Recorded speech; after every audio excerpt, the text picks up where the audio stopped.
छात्रों नमस्कार। हम आपके साहित्य के दूसरे पत्र यानी आधुनिक काव्य में कामायनी महाकाव्य के कुछ सर्गों का पूर्व में अध्ययन कर चुके हैं। इसी क्रम में आज हम आगे कामायनी के कुछ सर्गों को देखेंगे जो आपके पाठ्यक्रम में स्वीकृत हैं। अब तक हम कामायनी के पहले सर्ग यानी चिंता सर्ग और उसके उपरांत श्रद्धा और फिर लज्जा, 3 सर्गों की व्याख्या कर चुके हैं। और इसी क्रम में इड़ा सर्ग जो इसके आगे का सर्ग है उस पर हम आज बातचीत करेंगे। प्रसाद जी का यह काव्य, यह कालजयी कृति हिंदी का एक समृद्ध और सर्वोत्तम महाकाव्य है कामायनी। इसको बहुत गंभीरता से देखने की आवश्यकता है। आज हम इसके सर्ग इड़ा सर्ग पर बातचीत करेंगे और सबसे पहले हम मोटा मोटी यह जान लेते हैं कि इड़ा सर्ग का कथानक क्या है, तो व्याख्या को समझना आपके लिए आसान हो जाएगा। अब कथानक क्या है इसको आप समझ लें। एक बार उसमें हम पिछली कथाओं को, कथानक और व्याख्याओं का संदर्भ भी स्मृति में लेकर इस बात को आगे देखें। कामायनी का जो नायक मनु है,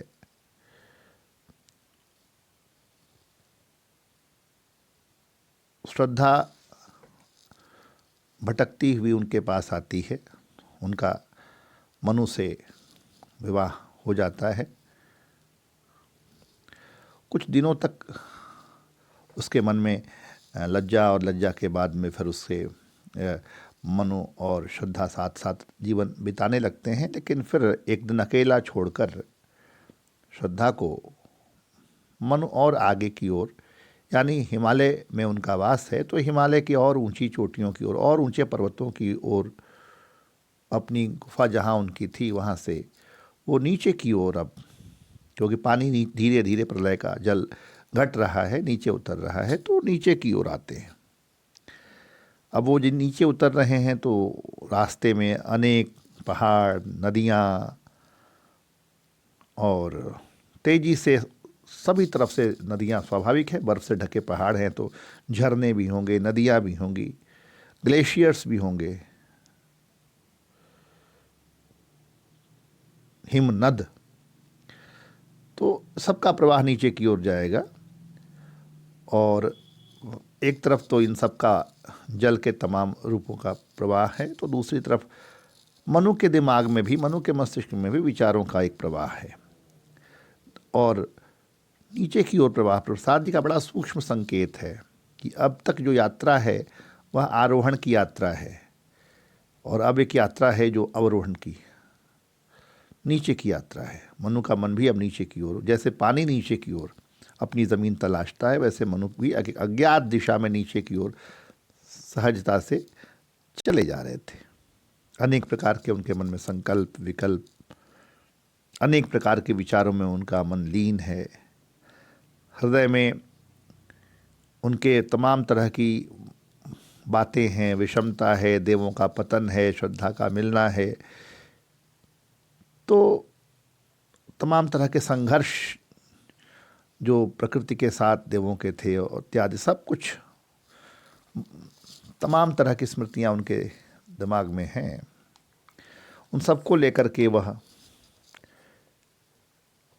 जहाँ पहुँचते हैं वह एक शहर है, एक नगर है, उसका नाम है सारस्वत नगर। और यह सारस्वत नगर जो है भौतिकता में, विज्ञान में डूबा हुआ है, विज्ञान की तमाम शक्तियों से निर्मित है, बुद्धि का यहाँ प्राधान्य है। हालांकि अब ये अपने पराभव की ओर है, फिर भी इसको देख करके मनु को अपने बीते हुए देवताओं की संस्कृति और अपने नगरों का, शहरों का ध्यान हो आया था। देव जाति के उत्कर्ष की तमाम गाथाएं उनको ध्यान आ गई थी। अभी भी इस सारस्वत नगर में जो बुद्धि के विकास के, उन्नति के कुछ खंडहर शेष थे। यह सारस्वत नगर कभी देवताओं की संस्कृति का केंद्र था और यह सरस्वती नदी के किनारे ही स्थित था। और इसी नदी के किनारे तो देवताओं के राजा इंद्र ने वृत्रासुर का संहार किया था और इसी स्थान पर इंद्र ने देवताओं के विस्तृत साम्राज्य की स्थापना भी की थी। इसलिए इस सारस्वत नगर में प्रवेश करते ही मनु को वो पुराना असुरों और असुरों के बीच का जो संघर्ष था वो याद आ गया और किस प्रकार उन्हें ध्यान आया कि दोनों अपने आडंबरों में, गर्व में, दंभ में एक दूसरे के खिलाफ होकर लड़ते थे। और जैसे देवगण की जाति भी किसी अन्य की शक्ति की पूजा नहीं करती थी, वे स्वयं को सर्वोच्च मानते थे, सर्वोपरि मानते थे, किसी अन्य सत्ता को नहीं मानते थे। और जबकि असुर जाति जो है वरुण आदि प्राकृतिक शक्तियों की पूजा करती थी और देवताओं को अहमवादी की संज्ञा से भेद करके उनको बताती थी और अपने को देवताओं से वो अत्यधिक सक्षम और समर्थ समझते थे। इसी कारण दोनों में बराबर ये संघर्ष की स्थिति, तनाव की स्थिति, युद्ध की स्थिति बनी रहती थी। आज सारस्वत नगर में प्रवेश करते ही मनु के मन में भी एक द्वंद्व, एक संघर्ष पैदा हो गया, क्योंकि श्रद्धा विश्वास से विहीन होने के कारण जिस प्रकार सुर और असुरों में संघर्ष होता था, उसी प्रकार आज श्रद्धा को छोड़कर जो मनु बहुत दूर निकल आए हैं, तो उनके मन में भी, एक हृदय में भी एक संघर्ष चल रहा है और मनु को आभास हो रहा है कि आज मैं सचमुच ही श्रद्धा विहीन हो गया हूँ। और इसी समय मनु को काम के शाप की ध्वनि सुनाई पड़ती है। काम ने मनु से कहा कि मनु, तुम उस परम विश्वास और आस्थामयी श्रद्धा को विस्मृत कर गए। अरे उसने तो तुम्हारे लिए अपना सब कुछ समर्पित कर दिया, परंतु तुम्हारे हृदय में निरंतर अविश्वास और स्वार्थ की भावना विद्यमान रहती थी और तुम सदा ही कुछ मेरा हो की संकुचित भावना से ग्रस्त रहते हो। अब इसी संकुचित भावना के कारण तुम्हें लेश मात्र भी सुख की प्राप्ति नहीं होगी।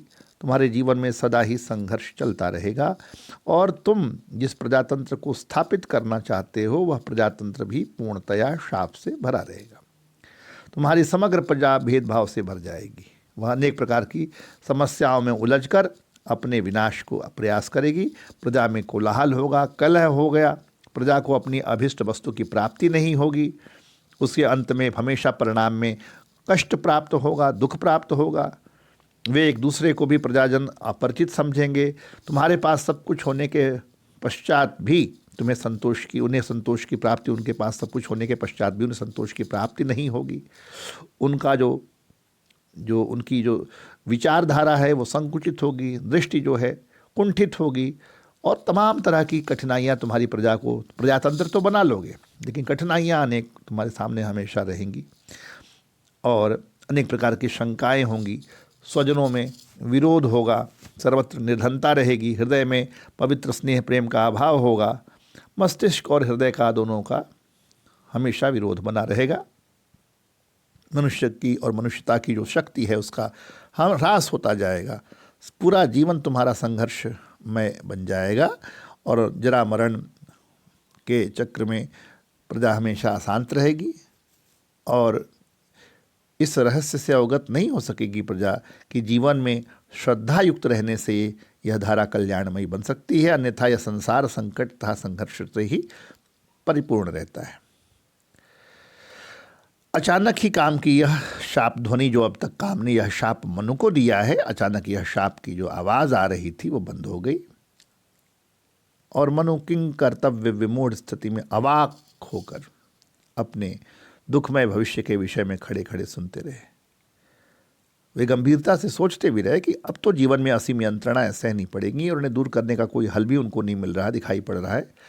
फिर उनकी दृष्टि जो है अचानक जो सरस्वती नदी प्रवाहित हो रही है सामने, उधर चली गई और उसकी ध्वनि बहुत कर्णप्रिय ध्वनि, बहुत मधुर ध्वनि, शीतल लहरें नदी के किनारे से टकरा रही हैं और ये रात्रि का समय, धीरे धीरे वहाँ सवेरा हो जाता है, सूरज निकल आता है, प्रकाश फैल गया है। उसी समय मनु को एक सुंदर युवती दिखाई पड़ती है और उसका असीम और अलौकिक सौंदर्य,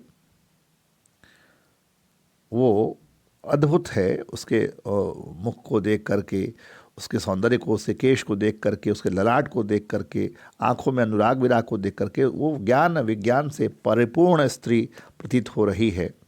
और उसके एक हाथ में कर्म का कलश है। तो इस तरह से वह युवती है, उसको देख करके वह एक बार फिर से मनु की जो स्थिति है वह सम्मोहन की होती है। इसके आगे हम कल इस विषय पर आगे बात करेंगे।